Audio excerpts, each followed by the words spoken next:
berkolaborasi dengan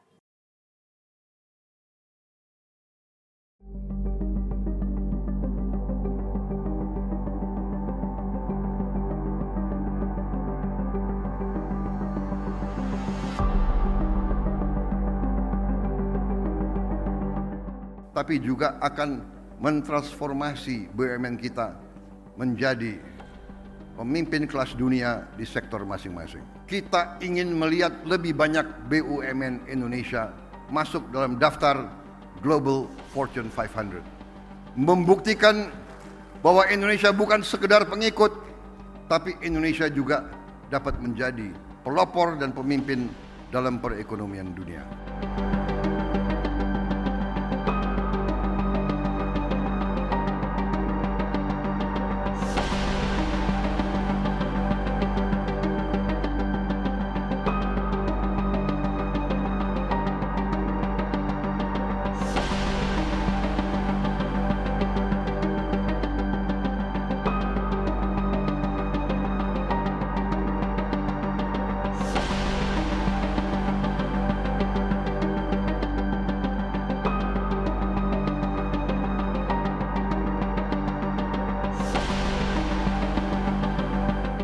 Dengan mengucap Bismillahirrahmanirrahim, pada siang hari ini, hari Senin tanggal 24 Februari tahun 2025, saya Presiden Republik Indonesia meluncurkan Badan Pengelola Investasi Daya Anagata Nusantara, Danantara Indonesia.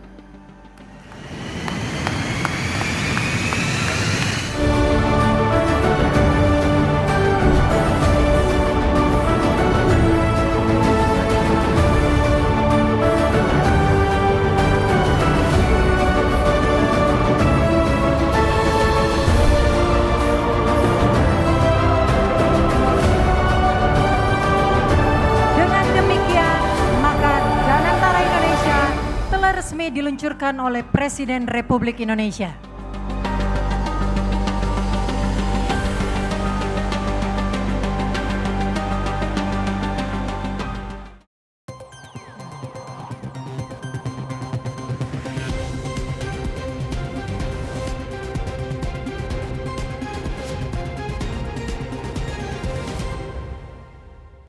Pemirsa, Presiden Prabowo Subianto resmi meresmikan sebuah badan pengelola investasi Daya Anagata Nusantara atau Dayantara yang saat ini masih menjadi sorotan publik. Pasalnya, badan ini akan mengelola semua investasi yang akan dikelola aset-aset negara seperti BUMN, semuanya akan menjadikan sebuah holding yakni Super Holding Dayantara. Dan Danantara ini menjadi langkah Presiden Prabowo Subianto untuk mengubah cara pengelolaan kekayaan negara.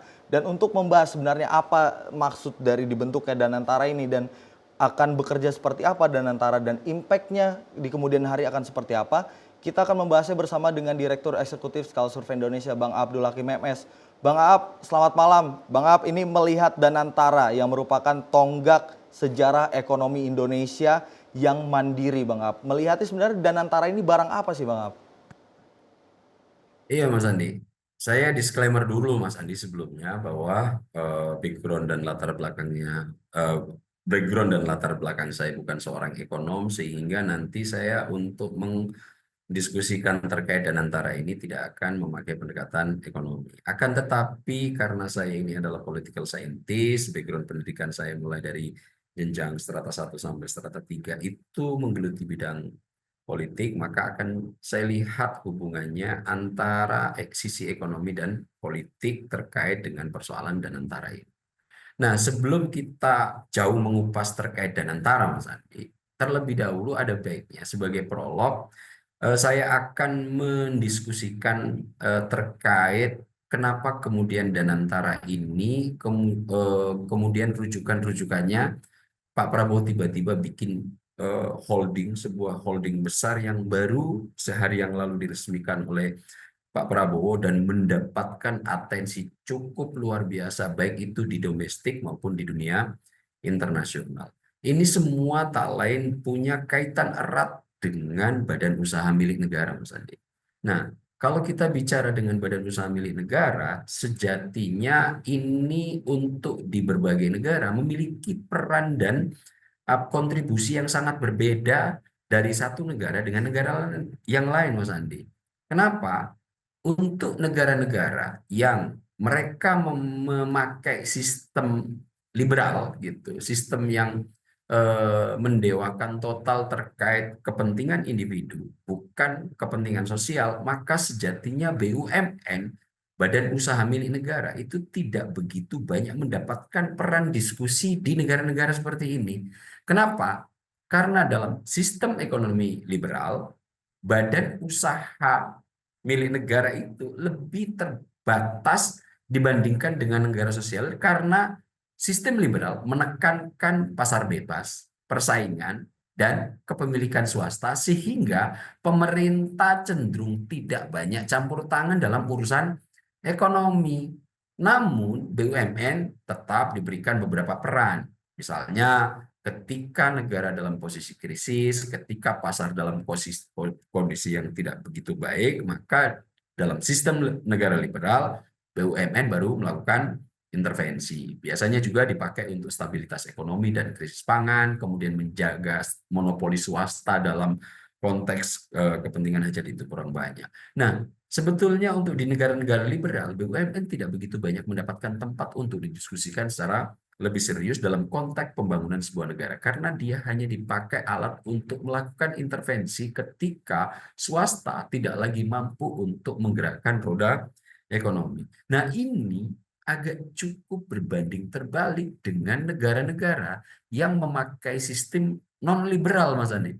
Di mana negara-negara non-liberal, sosialis misalnya, menjadikan BUMN sebagai backbone utama untuk melakukan pembangunan nasional, sangat berbanding terbalik dengan negara liberal. Contoh paling sederhana negara-negara mana misalnya? Cina.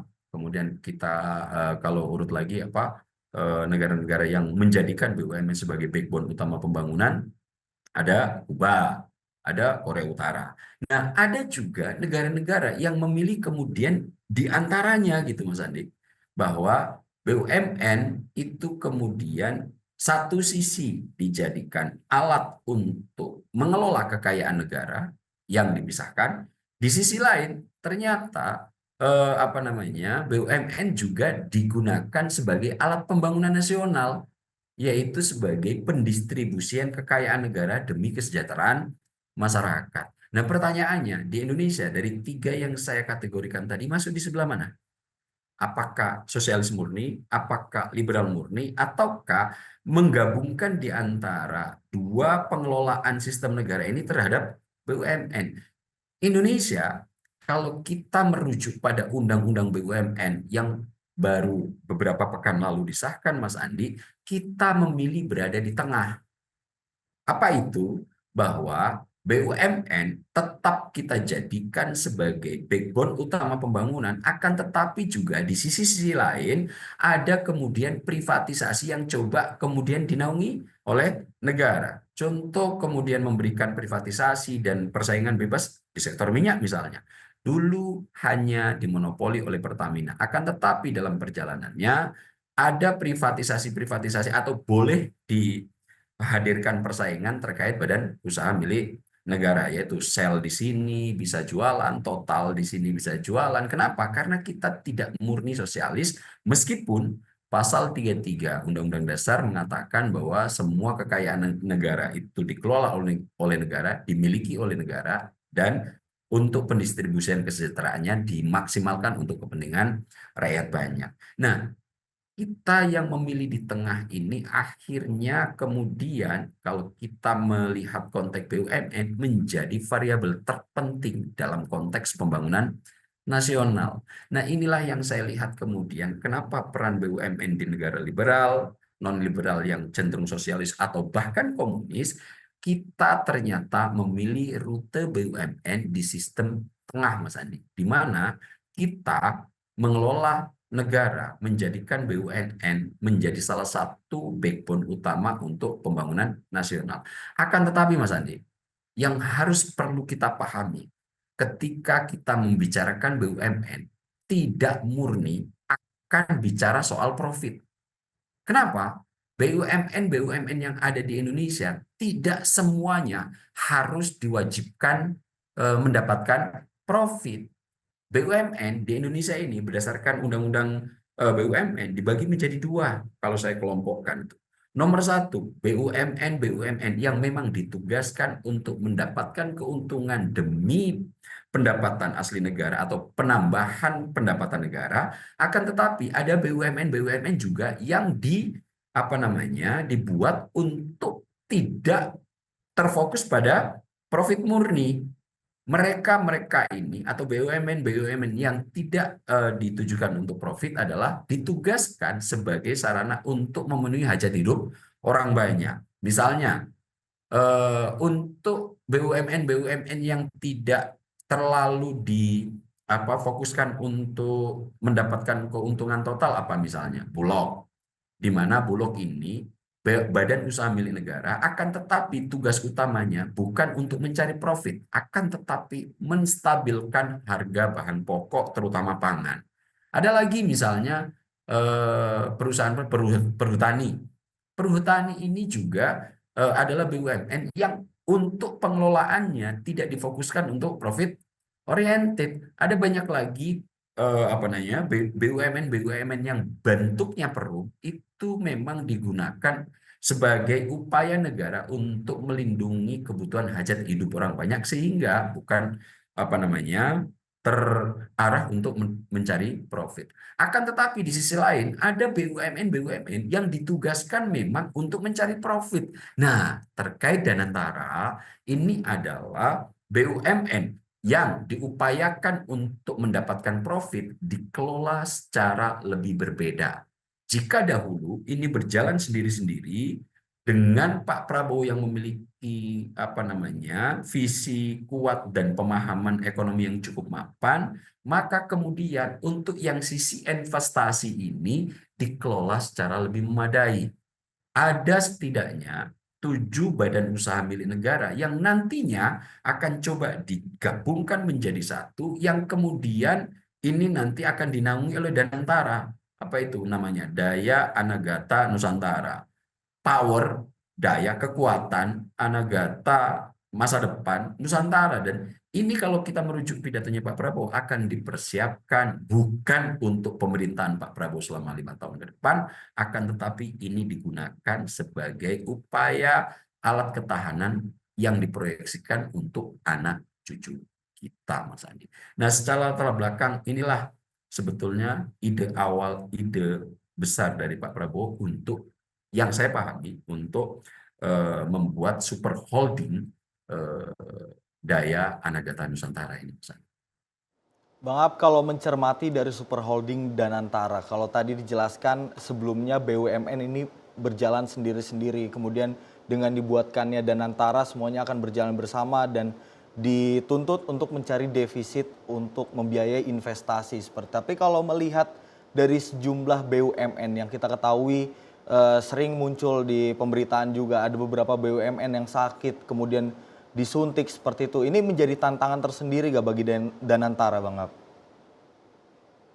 Tentu, Mas Andi, bahwa tantangan terbesar dari Danantara saat ini adalah ide baru, ide besar yang sebetulnya sejak lama sudah banyak dibicarakan oleh ekonom-ekonom kita. Makanya ketika peluncuran ini ada top ekonom senior yang sudah juga diundang dan diberikan penghormatan khusus oleh Pak Prabowo, yaitu Pak Emil Salim gitu. Meskipun beliau berkenan harus hadir dalam ditopang oleh kursi roda, tapi beliau kemudian diberikan tempat tersendiri ketika peluncuran ini. Kenapa? Karena sebetulnya ide untuk membangun super holding ini sudah mengemuka sejak awal. Kita tentu kalau kemudian mencari referensi terkait sovereign wealth fund ini atau dana kekayaan negara di negara-negara selain Indonesia, sejatinya ini sudah banyak dilakukan oleh negara-negara lain gitu.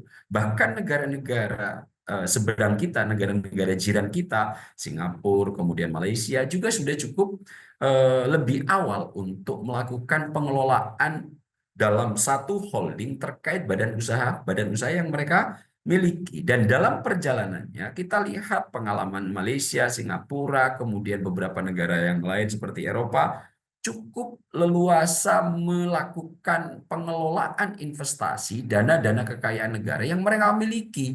Itu kenapa kemudian kita tidak cukup heran jika kalau lagi-lagi kita perbandingkan dengan negara jiran kita terkait pengelolaan minyak, Petronas misalnya, bisa kemudian ekspansi untuk menjadi sponsor Formula 1, kemudian Grand Prix dan lain-lain. Pertamina agak cukup terkendali di sektor itu karena pengelolaannya memang selama ini masih dilakukan dengan kurang profesional, banyak kritik mengatakan begitu, sehingga ini yang coba kemudian diatasi dengan munculnya Danantara. Apakah ini nanti akan ada tantangan serius dalam pengelolaan dana? Tentu Mas Andi. Kenapa? Dengan Danantara, Pak Prabowo sudah mengatakan bahwa aset yang akan dikelola, aset under management yang nanti akan dibawahi oleh Danantara mencapai 900 miliar US dollar. Kalau kemudian itu kita konversi ke rupiah, maka aset under management ini setara dengan 14.000 sekian triliun, mendekati 15.000 triliun. Saya melihat berdasarkan berita gitu Mas Andi ya, bahwa ternyata Aum Danantara yang sebesar 900 miliar US dollar ini menjadi super holding badan usaha atau sovereign wealth fund yang dimiliki oleh negara-negara terbesar, 5 besar di dunia. Memang kalau kita lihat sovereign wealth fund yang dimiliki oleh negara-negara dunia, yang paling tinggi adalah Norwegia, kemudian disusul Cina, kemudian yang ketiga itu kalau nggak salah Uni Emirat Arab, yang keempat Kuwait, dan baru kemudian Indonesia nanti ketika Danantara ini sukses untuk dikelola. Karena aset under manajemennya mencapai 900 miliar US dollar. Tentu pengelolaan budget atau aset sebesar ini tidak bisa dilakukan dengan gegabah. Dan inilah yang tentunya menurut Mas Andi tadi menjadi tantangan tersendiri bagi Pak Prabowo dan orang-orang yang akan ditunjuk untuk mengelolanya. Baik Bang Ab, pengumuman resmi dari Presiden Prabowo Subianto terkait dengan Danantara ini memang menuai banyak perhatian, bukan hanya domestik saja, tapi juga dunia internasional. Nah, mengapa hal ini juga menuai banyak perhatian publik? Apakah ada beberapa pihak yang merasa khawatir dengan dibentuknya Danantara ini, ataukah ada pihak oligarki mungkin yang dari luar merasa khawatir Indonesia akan menunjang perekonomiannya ke depan dan menggambarkan Indonesia akan seperti apa ke depan. Dan tapi jangan dibahas dulu Bang Ab karena kita harus terpotong jeda. Pemirsa tetap di Sorotan Utama Sinpo TV.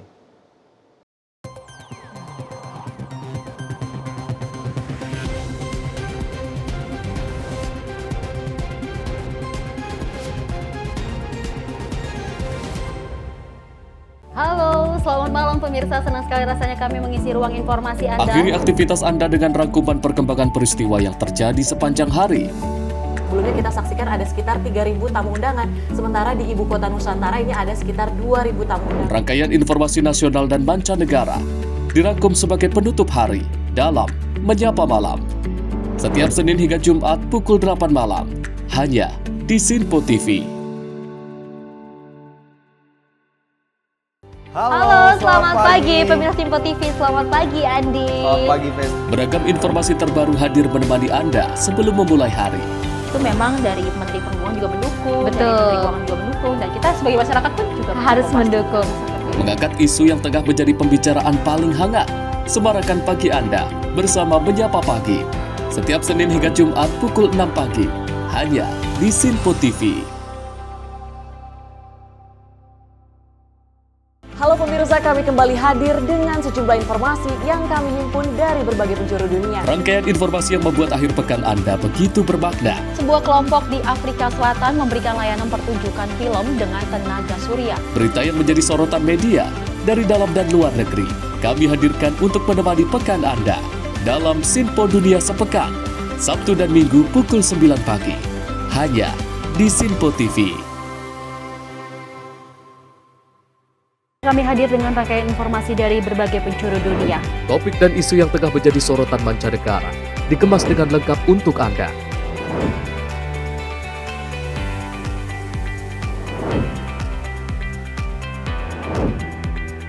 Peristiwa penting yang terjadi dari berbagai belahan dunia kini hadir dalam Sinpo Dunia setiap Senin hingga Jumat pukul 7:30 malam hanya di Sinpo TV.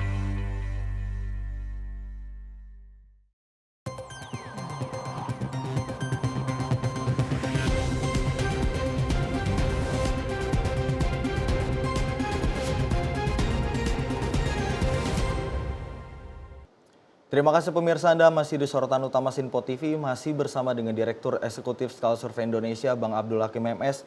Bang Ab tadi kembali melanjutkan membahas soal bagaimana Danantara ini akan dikelola ke depan oleh pemerintahan untuk mengelola dana investasi yang sangat begitu besar, 900 miliar US dollar. Dan ini setara dengan 14, sekian triliun rupiah. Nah, kalau melihatnya Bang Ab, mengapa launching Danantara ini menuai banyak perhatian publik khususnya domestik dan juga di internasional? Apakah karena Danantara ini menjadi 5 terbesar SWF yang tadi Bang Ab jabarkan dengan total nilai modal investasi 900 miliar US dollar ini Bang Ab? Kalau saya melihat Mas Andi ya, kenapa kemudian pas peluncuran Danantara ini mendapatkan perhatian cukup serius, baik itu di domestik maupun di kancah internasional, setidaknya saya melihat ada 3 perkara. Nomor 1, tentu dengan aset under management sebesar 900 miliar US dollar atau 14, sekian ribu triliun yang akan dikelola oleh Danantara, ini akan menjadi perhatian serius bagi negara manapun. Kenapa? Dengan daya gedor pengelolaan sovereign wealth fund sebesar 900 miliar US dollar, tentu banyak hal yang bisa dilakukan oleh Indonesia. Nomor 2, saya melihat kenapa ini jadi perhatian serius, karena saat ini pengelola utamanya, ide utamanya ini setelah sekian lama Indonesia mencoba untuk melakukannya, baru bisa dieksekusi oleh hari ini oleh Prabowo Subianto. Kita tahu dalam tiga mendekati 4 bulan pemerintahan Pak Prabowo telah mempertunjukkan dan mempertontonkan kualitas pengelolaan di sektor kebijakan domestik dan internasional. Pak Prabowo menjadi sosok yang cukup luar biasa luas dan memiliki pendekatan yang cukup mudah untuk menjangkau negara-negara maju, Amerika, Inggris, Rusia, Cina, tidak menjadi penghalang yang serius untuk Pak Prabowo berkomunikasi. Tentu sosok seperti Prabowo Subianto akan menjadi pertimbangan serius dengan ide menggelontorkan Danantara untuk menjadi perhatian. Ada banyak pihak tentu yang akan mencoba untuk segera menjalin kerjasama, pun demikian akan ada pihak-pihak yang nanti akan menimbulkan kekhawatiran. Nah, variabel Pak Prabowo sebagai sosok yang memunculkan ide ini dan bisa dieksekusi, tentu ini juga menjadi variabel nomor 2 menurut saya. Kenapa kemudian Danantara ketika diluncurkan begitu mendapatkan perhatian cukup serius. Nomor 3, saat ini Pak Prabowo fokus betul untuk menaikkan Indonesia dalam konteks pembangunan baik SDM dan pembangunan ekonomi. Ini adalah fokus utama Pak Prabowo yang sudah terekam total dalam Astacita yang digaung-gaungkan Pak Prabowo selama kampanye. Pengurusan SDA itu akan dikelola ulang. Pengurusan SDM akan nanti jauh mendapatkan perhatian serius. Dan Pak Prabowo mengatakan di depan para delegasi yang hadir di depan Danantara bahwa kita tidak mau lagi untuk kemudian didikte oleh negara-negara asing. Ini dikemukakan lagi.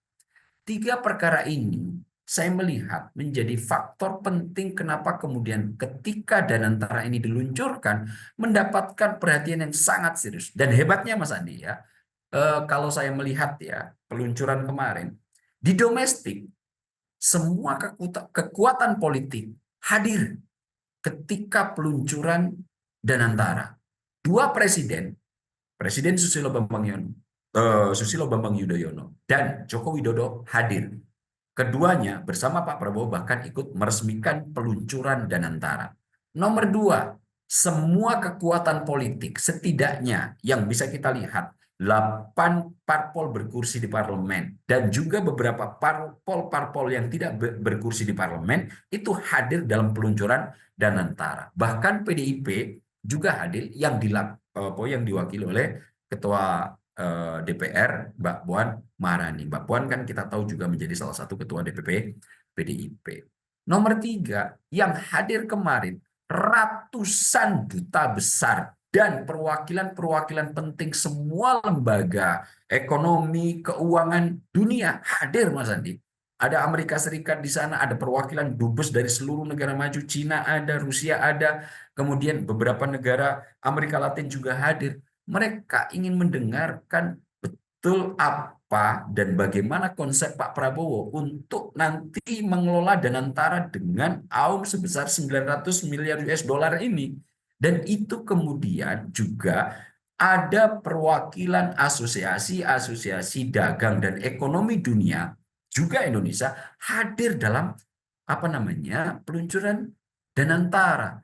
Tentu hal ini menjadi poin penting. Kenapa kemudian peluncuran Danantara ini mendapatkan perhatian serius, baik itu di domestik maupun di dunia internasional. Karena saya melihat dua variabel yang paling penting di antara tiga variabel yang saya sebut di awal tadi, banyaknya aset pengelolaan, kemudian ini disupervisi dan idenya langsung hadir dari Prabowo Subianto yang kaliber daya jangkau pemikiran baik di sektor politik maupun ekonomi cukup mumpuni. Ini tentu akan menjadi daya dorong Indonesia agar kemudian ide ini yang sudah kemudian coba dieksekusi oleh Pak Prabowo ini akan betul-betul memberikan indikasi rute Indonesia akan bisa menggeliat baik di kancah domestik atau bahkan di kancah internasional. Nah, tentu variabel-variabel ini yang saya melihat, Mas Andi, menjadi background kuat kenapa kemudian Danantara menjadi perhatian serius baik kekuatan politik domestik maupun kekuatan-kekuatan ekonomi dan politik dunia. Mulai dari duta besar dari berbagai negara, kemudian tadi Bang Ab menjabarkan kita melihat kemarin ada berbagai perwakilan dari Kamar Dagang dari berbagai negara. Ini sebenarnya cara dari Presiden Prabowo Subianto kah untuk meningkatkan kepercayaan para investor, membangun reputasi dari Danantara, karena ini sebuah Danantara ini kalau bisa diartikan sebagai anak bayi yang baru dilahirkan, kemudian harus diberikan kepercayaan full seperti itu untuk bagaimana caranya investor ini percaya menginvestasikan ke Danantara. Dan sebenarnya butuh waktu berapa lama sih Bang untuk menjadikan Danantara ini, kalau dari pengamatan secara politik, untuk menjadikan Danantara menjadi magnet investasi bagi dunia, butuh waktu berapa lama Bang? Kalau kita harus merujuk pada waktu, tentu tidak bisa kita kasih termin berapa ini akan harus sudah bisa kelihatan atau bagaimana daya penetrasinya terkait dengan apa yang akan diwujudkan oleh Danantara. Ini semua sangat tergantung terkait bagaimana nanti Pak Rosan Roslani yang saat ini ditunjuk sebagai CEO utama Danantara berhasil menggebrak ini untuk menjadi sebuah tindakan besar yang kemudian membuat baik itu kekuatan politik di domestik maupun kancah internasional terkaget-kaget. Ini sangat terkait bagaimana nanti Pak Roslan yang ditunjuk oleh Pak Prabowo untuk mengelola Danantara yang memiliki aset under management yang besar dan kemudian pengelolaan BUMN yang saat ini dalam tanda kutip sudah ada pemainnya masing-masing untuk disatukan dan dikoordinasikan serta diselaraskan menjadi kekuatan yang lebih besar. Tentu ini akan menjadi tantangan serius bagi Danantara, Mas Andi.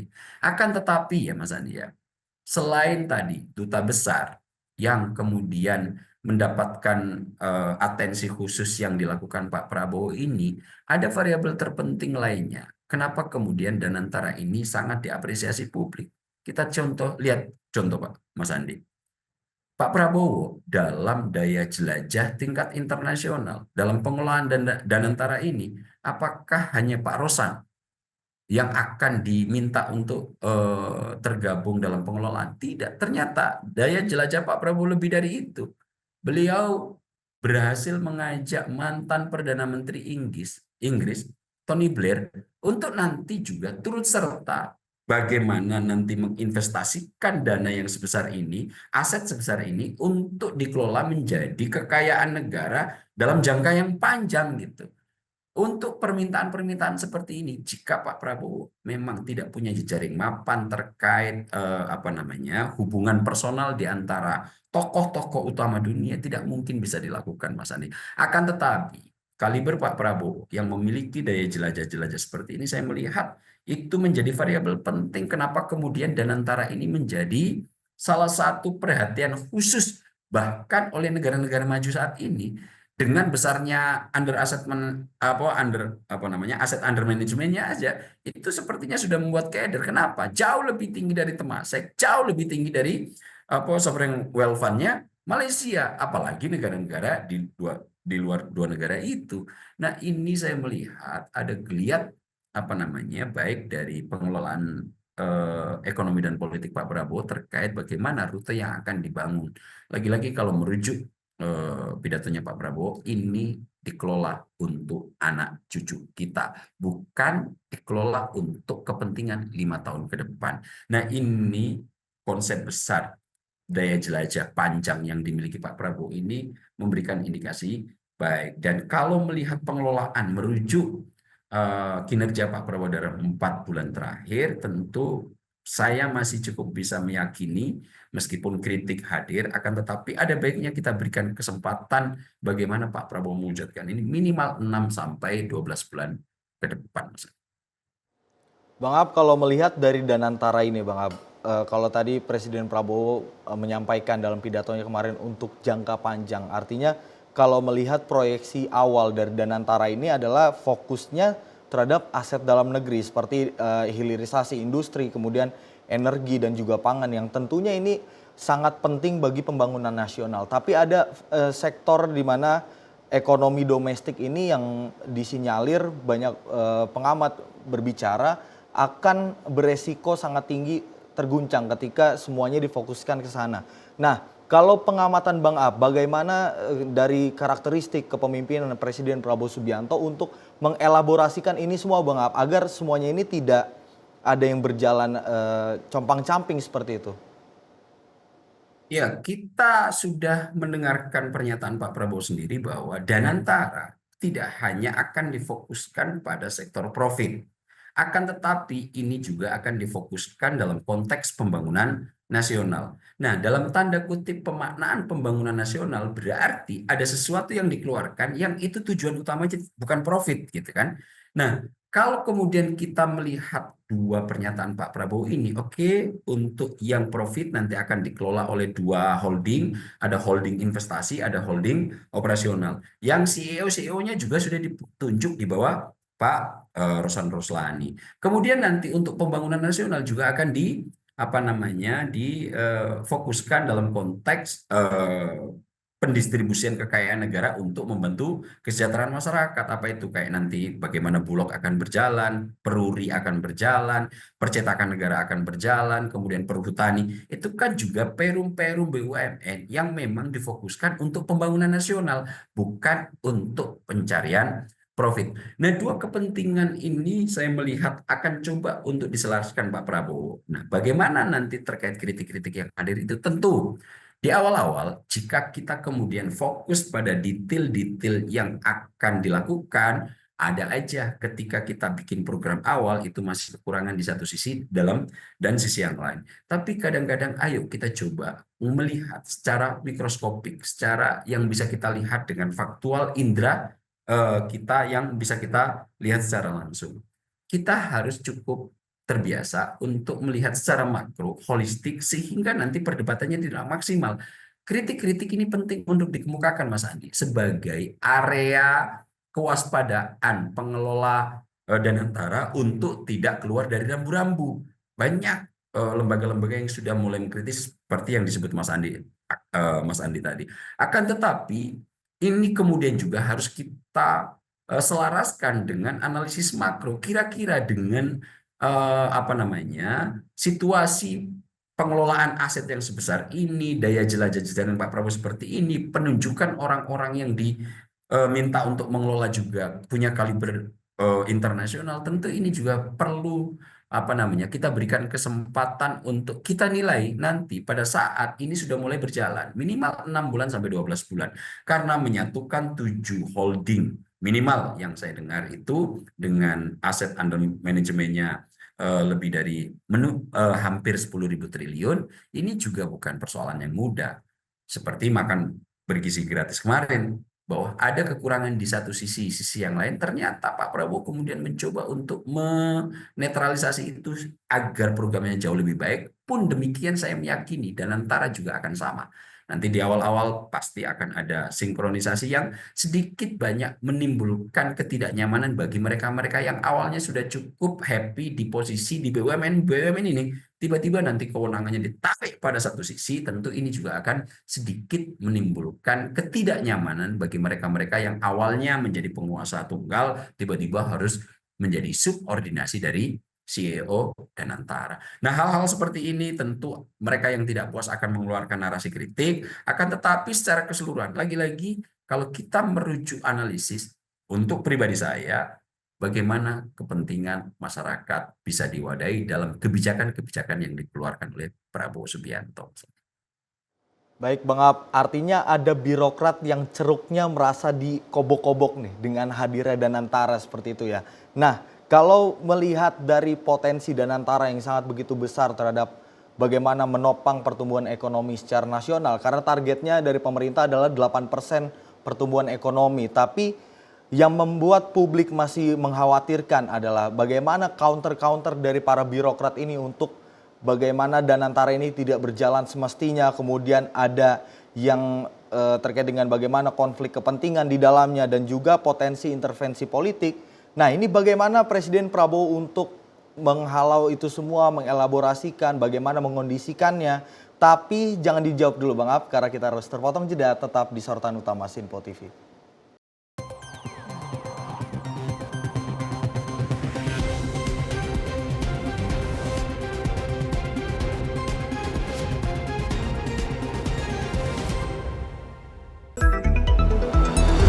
Jadilah yang pertama mengetahui perkembangan terkini seputar informasi dari lembaga parlemen. Punya data nasional, tidak ada satupun backup berarti kan? Tiba-tiba ada putusan yang nggak masuk akal dan seperti ini gitu.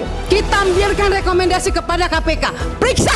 Kami hadirkan informasi paling akurat untuk mengawal setiap informasi dalam rapat komisi dan paripurna. Tentunya bersama saya Andi Rezaldi yang telah kami rangkum dalam program Sinpo Parlemen. Saya Arif Rifani. Saksikan Sinpo Parlemen setiap Sabtu pukul 6 pagi, hanya di Sinpo TV. Pemirsa Sinpo TV kembali hadir menemani Anda dengan berbagai informasi yang telah kami rangkum dalam sepekan. Sajian lengkap informasi sepekan kami hadirkan untuk Anda. Badan Legislasi DPR menemui masa unjuk rasa di depan gedung DPR RI Senayan, Jakarta. Menemani akhir pekan Anda bersama keluarga dengan rangkuman berita menyeluruh dalam Sinpo Sepekan setiap minggu pukul 6 pagi, hanya di Sinpo TV. Pemirsa Sinpo TV kembali hadir menemani Anda dengan berbagai informasi yang telah kami rangkum dalam sepekan. Sajian lengkap informasi sepekan kami hadirkan untuk Anda. Badan Legislasi DPR menemui masa unjuk rasa di depan gedung DPR RI Senayan, Jakarta. Menemani akhir pekan Anda bersama keluarga dengan rangkuman berita menyeluruh dalam Sinpo Sepekan setiap minggu pukul 6 pagi, hanya di Sinpo TV.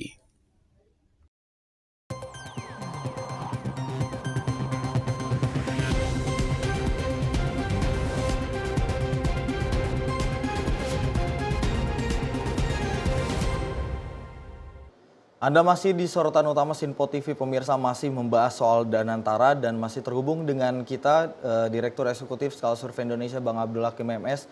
Bang Ab kembali melanjutkan, tadi sebelum terpotong jeda Bang Ab sempat menyampaikan kalau dibuatnya Danantara ini membuat sejumlah birokrat yang ceruknya mulai diambil oleh pemerintah yang biasanya nyaman bermain dengan BUMN dengan sistem yang sebelumnya memang dinilai kurang baik seperti itu.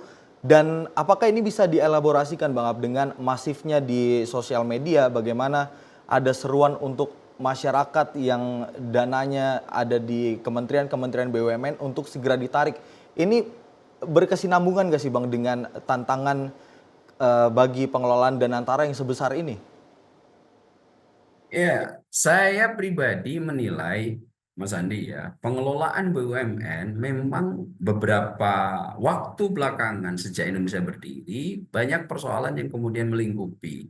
Dan hal ini sudah menjadi rahasia umum bagaimana BUMN memang banyak memiliki kendala-kendala ketika diaplikasikan dalam konteks backbone utama pembangunan nasional. Kita tidak perlu malu misalnya ketika membicarakan BUMN sudah menjadi rahasia umum, banyak intervensi politik yang kemudian masuk ke dalamnya.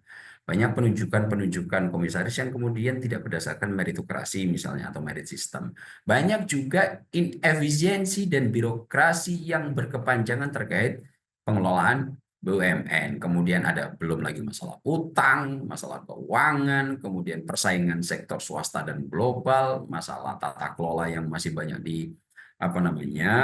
keluhkan berbagai pihak, kemudian SDM dan budaya kerja yang dipandang juga buruk, di mana sempat viral juga salah satu anggota BUMN yang mengolok-olok mereka yang tidak memiliki fasilitas kesehatan secara baik, situ BPJS, meskipun akhirnya dia menerima karmanya dengan dipecat dari BUMN gitu. Kemudian ada banyak tuntutan publik yang bisa dikatakan Mas Andi tadi melalui media sosial. Nah, kita memang cukup mafhum dan banyak kritik terkait pengelolaan BUMN selama ini. Dan kemudian hal ini ketika muncul ide besar ini, akhirnya dijadikan pintu masuk untuk diluapkan ke permukaan agar seolah-olah yang buruk bukan pengelolaan BUMN masa lalunya, akan tetapi idenya Pak Prabowo begitu. Nah, saya melihat hal ini dikeluarkan oleh mereka-mereka yang tidak cukup happy dengan ide Pak Prabowo ini karena akan adanya tadi yang saya sebut gangguan kenyamanan yang sudah mereka capai selama berpuluhan tahun, puluhan dasawarsa ini untuk menikmati kue BUMN. Nah, akhirnya yang saya lihat ada upaya-upaya memberikan rasa takut cukup luar biasa kepada publik dengan misalnya terjadi ras di bank-bank bank-bank negara, ada seruan untuk mengambil dana karena ini ada pengelolaannya tidak dikhawatirkan tidak memadai. Kekurangan-kekurangan ini masih dijadikan landasan alasan untuk kemudian menimbulkan rasa takut terhadap ide yang coba dikemukakan oleh Pak Prabowo ini dan sudah dieksekusi Pak Prabowo peresmiannya. Padahal kekhawatiran-kekhawatiran ini adalah analisis yang memang jika nanti sektor pengelolaannya tidak begitu memadai dilakukan oleh Pak Prabowo, bisa saja terjadi. Akan tetapi melihat kemampuan dan daya jelajah Pak Prabowo, sembari melibatkan banyak pihak, tokoh-tokoh mumpuni, baik itu dari kalangan domestik di nasional Indonesia ataupun kancah internasional, saya melihat dengan merujuk 3-4 bulan terakhir apa yang telah dieksekusi Pak Prabowo dengan jawaban-jawaban solusi ketika ada persoalan-persoalan yang melingkupi masyarakat, masih cukup memadai, Mas Andi. Saya punya keyakinan tersendiri bahwa pengelolaan Pak Prabowo ini didasarkan pada kajian dan konseptual yang sangat mapan begitu. Nah, saat ini celakanya mereka-mereka yang merasa dalam tanda kutip agak sedikit membuat kenyamanan mereka terganggu, memberikan narasi-narasi ketakutan terhadap masyarakat sehingga seolah-olah ide ini yang mencuat di publik hanya sektor keburukannya aja. Tidak kemudian mencoba melihat potensi advantage dan profit yang akan diperoleh ketika Danantara ini bisa seperti holding-holding besar di Cina, Norwegia, Uni Emirat Arab, kemudian Kuwait. Yang paling bisa segera kita lihat adalah contoh negara jiran kita, Temasek bisa cukup sukses dalam pengelolaan itu. Dan Pak Prabowo, apakah tidak punya daya jelajah untuk studi banding dengan negara-negara sukses ini? Punya. Bahkan negara dengan skaliber Inggris, itu mantan Perdana Menterinya bisa diajak untuk bertukar pikiran, bahkan dimintai konsultasinya bagaimana mengelola aset yang menjadi 5 terbesar di dunia ini. Kalau kemudian kemampuan ini tidak ada di Pak Prabowo, mungkin saya juga akan ikut ragu seperti bagaimana netizen-netizen kita meragukan kualitas pengelolaan Danantara. Akan tetapi lagi-lagi, jika kita merujuk apa yang telah dilakukan oleh Pak Prabowo sampai sejauh ini, menurut hemat saya cukup adil kita berikan kesempatan 6-12 bulan dalam konteks sinkronisasi penyelarasan BUMN-BUMN besar ini untuk dikelola secara lebih memadai. Apakah ini kemudian tidak meninggalkan risiko? Ada risikonya. Dan yang dikemukakan kritik-kritik ini saya berharap ini akan terus dilakukan. Akan tetapi saya sangat menghimbau secara pribadi, begitu Mas Andi, jangan kemudian ini dijadikan alat politik untuk mereduksi dan meresistensi sebagai kepentingan yang paling mengemuka, sehingga informasi-informasi yang diberikan ke publik ini hanya untuk memberikan rasa takut tanpa diberikan pemahaman secara utuh bagaimana dua sisi misalnya Danantara ketika diluncurkan ada potensi besar bisa menjadikan Indonesia sebagai negara yang akan segera sejajar dengan negara-negara maju. Potensinya ada. Apakah kemudian juga tidak ada potensi untuk nanti sisi-sisi kekurangan yang lain? Ada. Cuma saya melihat dengan pengelolaan aset under management sampai 900 miliar US dollar ini, kalau dikelola dengan sangat memadai, apa yang terjadi Mas Andi? Tentu investasi kita bisa menerobos masuk ke negara-negara maju, dan ini akan menjadikan Indonesia kembali tengadah muka membusung dada bahwa kita tidak hanya yang beberapa tahun terakhir ini asosiatif dengan negara pengutang, di mana posisi kita cukup inferior di hadapan negara-negara ini. Kita lihat sekarang Pak Prabowo bisa berdiri dan berbitado gagah di depan semua perwakilan negara-negara, tidak hanya negara berkembang, maju Pak Prabowo. Kami tidak mau lagi didikte oleh negara asing. Ini kan posisi yang menurut hemat saya sebagai salah satu rakyat Indonesia, saya pribadi cukup bangga melihat perkembangan posisi tawar Indonesia pada saat ketika Pak Prabowo melakukan peluncuran Danantara. Bagaimana Pak Prabowo tidak begitu segan dan mimiknya cukup serius untuk mengatakan kami tidak mau lagi untuk didikte oleh negara-negara asing. Dan ini dikemukakan langsung di perwakilan negara-negara tersebut. Nah, saya melihat hal-hal yang seperti ini sebagai sesuatu yang kita sudah cukup naik level, Mas Andi, dalam konteks pengelolaan negara ketika ide-ide Pak Prabowo ini aplikasikan. Tidak hanya menjadi wacana, tapi kemudian ini ditata sampai pada saat peluncuran. Saya melihat potensi itu masih tersemat dengan baik untuk dijadikan harapan di masa depan terkait kesuksesan pengelolaan Danantara. Nah, kalau kita lihat kritik, apakah ini harus berhenti? Tidak. Akan tetapi saya sangat berharap kritik yang diberikan jangan sampai dilandasi oleh, kalau Pak Prabowo dendam atau hanya ingin meresistensi kepercayaan, kemudian tingkat approval rating Pak Prabowo menjadi sangat baik. Saya berharap kritik yang diberikan memang sebagai upaya untuk agar Danantara ini benar-benar bisa melejit, dikelola dengan baik, dan segera melentingkan Indonesia sejajar dengan negara-negara maju. Baik, Bang Ab, ini kan kalau melihat dari Danantara, PR yang di awal adalah bagaimana menata ulang perusahaan-perusahaan BUMN yang sebelumnya dikelola dengan pola birokratis seperti yang tadi Bang Ab sampaikan gitu. Kalau saya simpulkan, ada birokrat-birokrat yang merasa terganggu. Kemudian ada juga bagaimana tantangan bagi Danantara ini terkait dengan konflik kepentingan di sana. Kemudian ada potensi intervensi politik yang dikhawatirkan publik bisa menghambat kinerja dan fungsi dari Danantara itu sendiri. Kemudian juga yang mau ditanyakan Bang Ab terkait dengan spekulasi publik yang menilai Danantara ini kebal terhadap hukum seperti itu. Nah, sebenarnya aturan jelasnya ini seperti apa sih Bang Ab? Karena dikhawatirkan Danantara ini adalah super holding yang besar, memegang seluruh aset negara. Ini pengawasannya seperti apa dan berjalan seperti apa nanti ke depannya Bang Ab?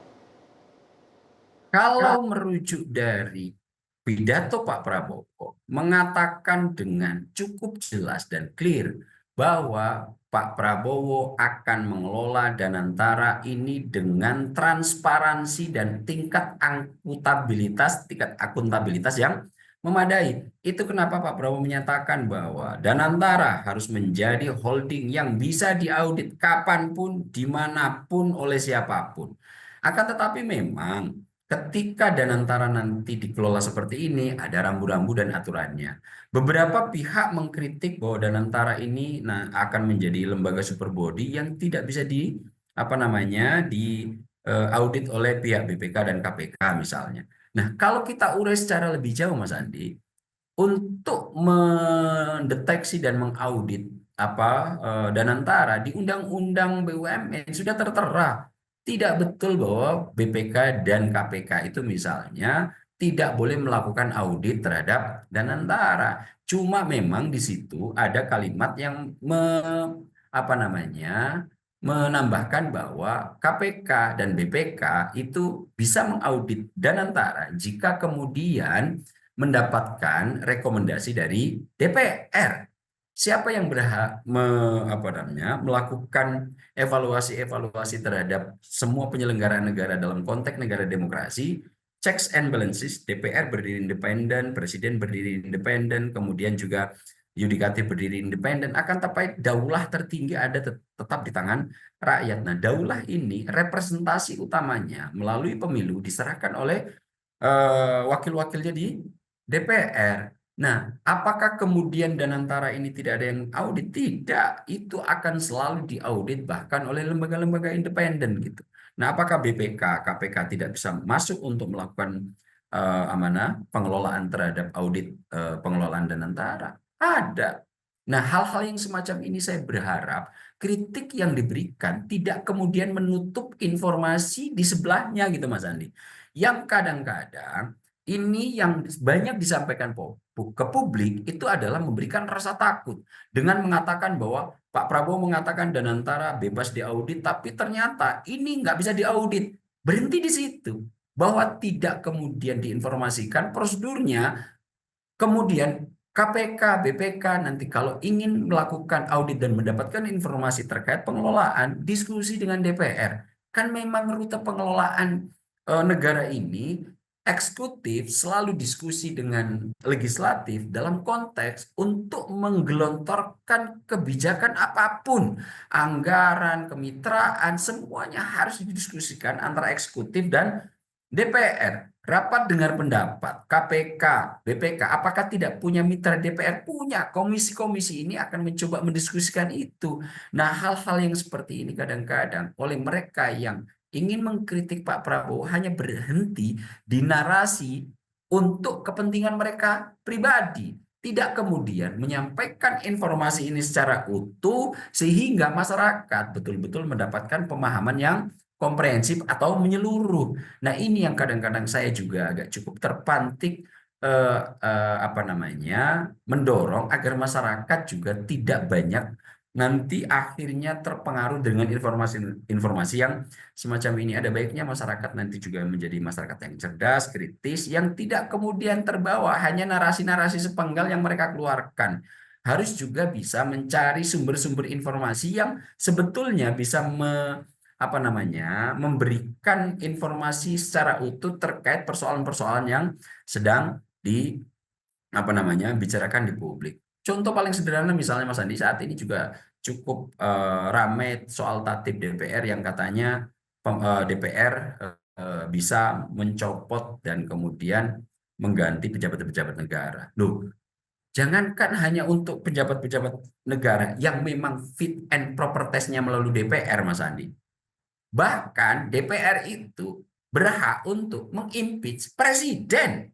Jangankan cuma pimpinan dan kepala tinggi negara, presiden pun oleh DPR bisa diawasi dan kalau kerja nggak bagus bisa dicopot. Nah, hal-hal yang semacam ini nih yang kadang-kadang membuat saya melihat narasi-narasi yang dibangun oleh para pengkritik ini tidak kemudian komprehensif yang disampaikan secara utuh kepada masyarakat. Mereka hanya mengambil sequel parsial yang memang hanya diarahkan terhadap kepentingan-kepentingan mereka pribadi. Nah, ini saya berharap para pengkritik terus bisa memberikan kritik yang memadai dan mengurai informasi secara utuh, tidak kemudian parsial, hanya dikhususkan untuk kepentingan pribadinya dengan menyimpan informasi-informasi yang semestinya juga publik tahu di sektor itu. Nah, inilah yang kadang-kadang saya agak cukup miris dengan kritikus-kritikus kita yang memang kepentingan politik baik itu kelembagaannya atau dalam konteks politik nasional jauh melampaui dibandingkan kepentingan rakyat masyarakat secara menyeluruh. Baik, artinya kritikan sangat diperlukan oleh pemerintah, tapi kritikan yang memadai tentunya ya Bang Abi. Jangan sampai sebuah ide dan gagasan yang besar untuk kemajuan Indonesia ke depan ini justru dihalangi oleh WNI kita sendiri nih, masyarakat kita sendiri yang menghalangi itu ke depan. Bang Ab, terima kasih banyak. Mas Adi sebentar. Dan itu yang kemudian menjadi keluhan total Pak Prabowo. Di mana tidak hanya di domestik Mas Andi, bahkan di dunia internasional, Pak Prabowo berani mengkritik negara-negara Muslim. Kenapa? Kita ini mudah dipecah belah. Kita ini dikasih satu informasi itu kita cukup luar biasa dipecah belah. Dan ini yang selalu dikeluhkan oleh Pak Prabowo. Kenapa kita ini tidak menjadi bangsa yang bersatu demi kepentingan kita? Kenapa kita lebih membela bangsa asing yang kemudian kalau kita telaah secara lebih menyeluruh ini sangat menyengsarakan masyarakat kita. Nah, inilah yang saya lihat diperjuangkan total oleh Pak Prabowo agar ini bisa dirangkul, dan mudah-mudahan Pak Prabowo cukup kuat untuk menghadapi hal-hal ini. Oke, baik Bang Ab, terima kasih banyak.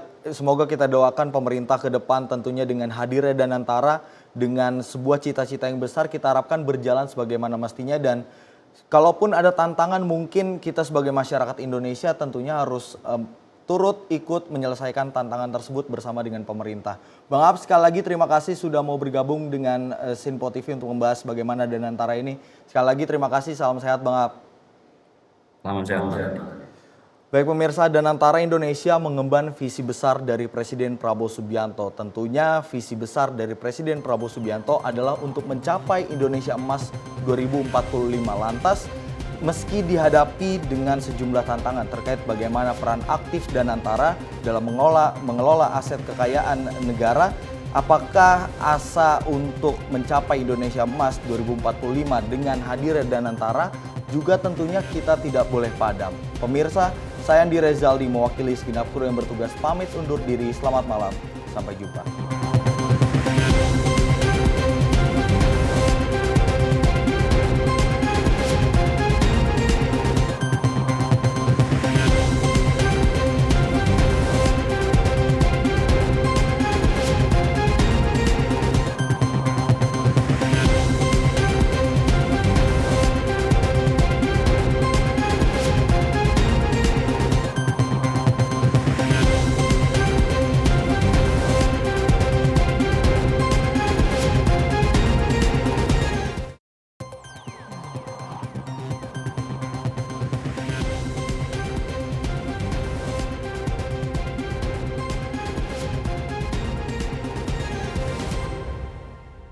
Berkolaborasi dengan